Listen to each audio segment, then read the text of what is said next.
एक गांव में छोटू नाम का एक युवक रहता था।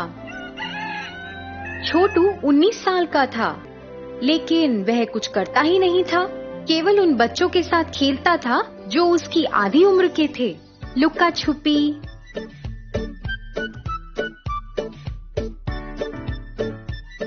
पटकना और 7 पत्थरों के साथ अन्य बच्चों का खेल खेलता था। छोटू के माता पिता ने छोटू को शिक्षा देने के लिए अपनी सारी बचत खर्च कर दी थी, लेकिन छोटू ने कभी अपनी पढ़ाई की परवाह नहीं की और सिर्फ बच्चों के साथ खेलने पर ध्यान दिया।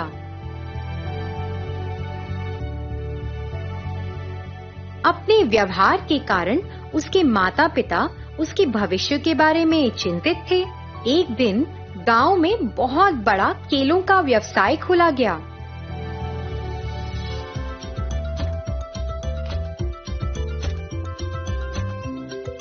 और छोटू के पिता उन्होंने एक बोर्ड पर ध्यान दिया जिसमें लिखा था, कार्यकर्ताओं की जरूरत है। कार्यकर्ताओं की जरूरत? हाँ, अरे मुझे तो अंदर जाना चाहिए। इस नौकरी के बारे में मुझे बहुत कुछ जानना है।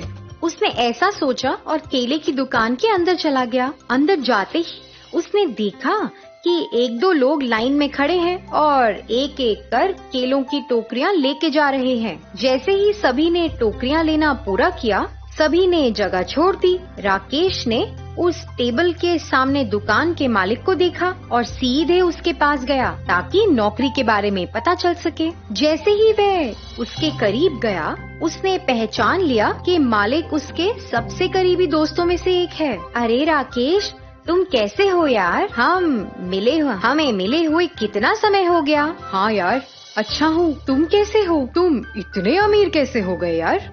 शुरू में मैं भी इसी तरह केले के कारोबार में शामिल हुआ था। मैंने अपनी तनख्वाह बचाई। उस बचत के साथ मैंने एक छोटी सी जमीन खरीद ली। उस जमीन पर केले के पेड़ उगाने शुरू कर दिए। अपने खेत में पूरे दिन के काम के बाद मैं बचा कर खर्चा करता था। मैंने अपनी नौकरी के साथ अपने खेत का प्रबंध भी किया। उस जमीन पर केले के पेड़ उगाने शुरू कर दिए। अपने खेत में मैं पूरे दिन काम करता था और बचत करता था। मैंने ये काम अपनी नौकरी के साथ किया और एक खेत का प्रबंध किया। और हाँ, मैं तो तुम्हारे बेटे के बारे में पूछना भूल ही गया। वो कैसा है और क्या कर रहा है? जैसा कि पटेल ने पूछा, राकेश ने अपने बेटे और उसके व्यवहार के बारे में सब कुछ बता दिया। छोटू के बारे में पता चलने के बाद पटेल ने राकेश को अपने बेटे को केले के कारोबार में काम करने का सुझाव दिया। राकेश अपने बेटे को नौकरी के बारे में बताने के लिए इंतजार कर रहा था। जब राकेश पटेल की दुकान से आया, तो वह अपने बेटे को इस नौकरी के बारे में बताने का इंतजार कर रहा था। जैसा कि उसने इंतजार किया, कुछ देर बाद छोटू कुछ अन्य बच्चों के साथ आया। राकेश ने गौर किया और उसके पास गया। छोटू, मुझे बात करनी है। क्या पिताजी, मैं इतना थक गया हूँ, कल बात करेंगे।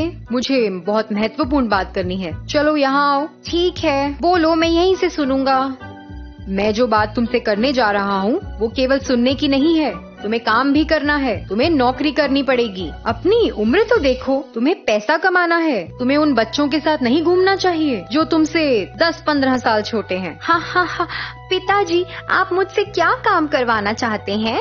तुम्हें केला बेचना होगा। जितना तुम बेच सकते हो उतने केले तुम प्राप्त करो। छोटू ने यह सोचना शुरू कर दिया कि उसके पिता ने क्या कहा। उसे लगा रोज केले खरीदने के लिए उसके पास आएंगे, तो उसने सोचा कि काम करना चाहिए। ओह, तो सिर्फ केले बेचने हैं? यह तो बहुत ही आसान है। मेरे मित्र रोज मुझसे केले की खरीदारी करने के लिए काफी हैं। हाँ, चलो देखते हैं। कल सुबह 8 बजे चौथी गली में जाना। वहाँ तुम केले की एक बहुत बड़ी दुकान देखोगे। वहाँ जाकर अपना नाम बताना। अगले दिन छोटू अपने पिता की बात मानकर वहाँ गया। जैसे ही छोटू केले की दुकान में पहुँचा, पटेल ने उसे देखा और सोचा, छोटू तो एक लड़का है जिसके पास केले से भरे 3 टोकरे बेचने की क्षमता है और वह उसे केले की 3 टोकरियां देता है। छोटू, तुम्हें 150 रुपए मिलेंगे यदि तुम इन सब को 300 रुपए में बेचते हो तो। पटेल ने ऐसा कहा और उसे साइकिल दे दी। छोटू केले की 3 टोकरियों के साथ साइकिल पर गया। जब वह साइकिल से जा रहा था तो उसने केले बेचने के लिए कुछ आवाज नहीं निकाली।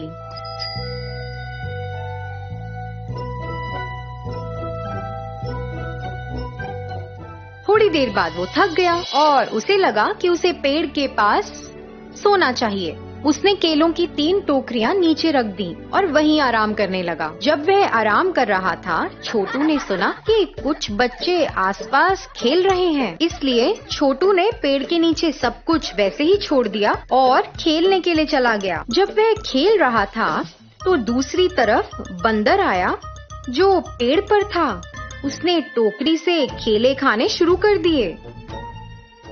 फिर छोटू ने उस पर ध्यान दिया और वहाँ बंदरों का पीछा किया। अरे नहीं, इस केले को कैसे बेचा जाएगा? मैं ये नहीं कर सकता। जैसा कि मैंने सोचा था, मैं उन सभी केलों को अपने दोस्तों को बेचूंगा। यह सोचकर वह अपने दोस्तों के पास चला गया। जैसे ही वह वहाँ जा रहा था, उसके दोस्त उसके सामने आकर खड़े हो गए और उसे रोक लिया। अरे, आज सुबह हमारे साथ खेलने के लिए क्यों नहीं आए? और उन टोकरियों में क्या है? वाह वाह, बहुत सारे केले।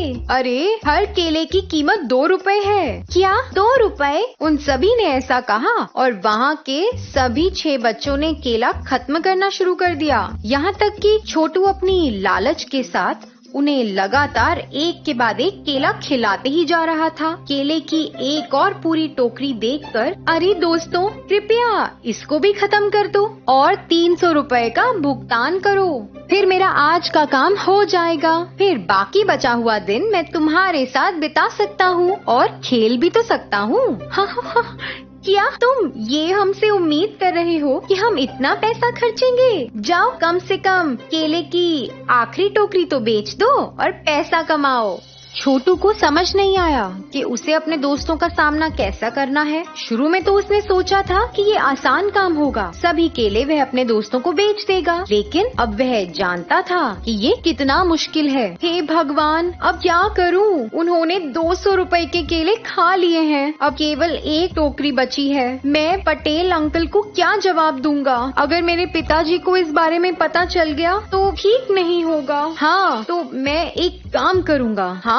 मैं पड़ोसी गांव में जाऊंगा और केले से भरी इस टोकरी को 300 रुपए में बेचूंगा। तब केवल मैं अपने पिता और तभी मैं अपने पिताजी और पटेल अंकल का सामना कर सकता हूँ। लेकिन इतने महंगे केले कौन खरीदेगा? वह कुछ समय के लिए ऐसा सोचता रहा और जैसे ही उसे विचार आया, उसने तुरंत दूसरे गांव में जाने की तैयारी शुरू की और वहाँ जाकर चिल्लाना शुरू कर दिया। पतले मोटे हो जाओ, मोटे पतले हो जाओ, आओ स्वादिष्ट केले सिर्फ 6 रुपए में खरीदो।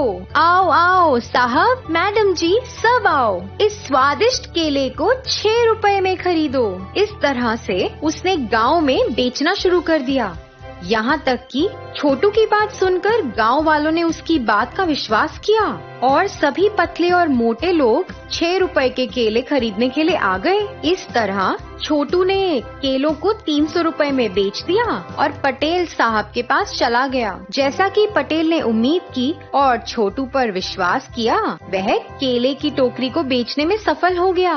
उसी तरह से छोटू ने अपना काम किया और पैसे लेकर आ गया।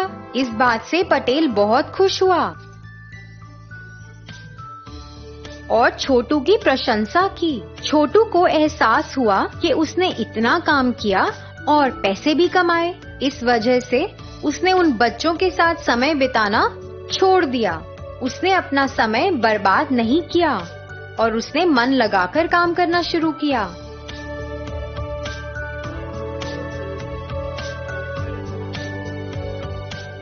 तो बच्चों, इस कहानी से हमें क्या सीख मिलती है? बिना किसी संघर्ष के कमाई करनी आसान नहीं है। हमको समझना चाहिए, जहाँ मेहनत और संघर्ष है, उसके बाद परिणाम भी अच्छा मिलता है।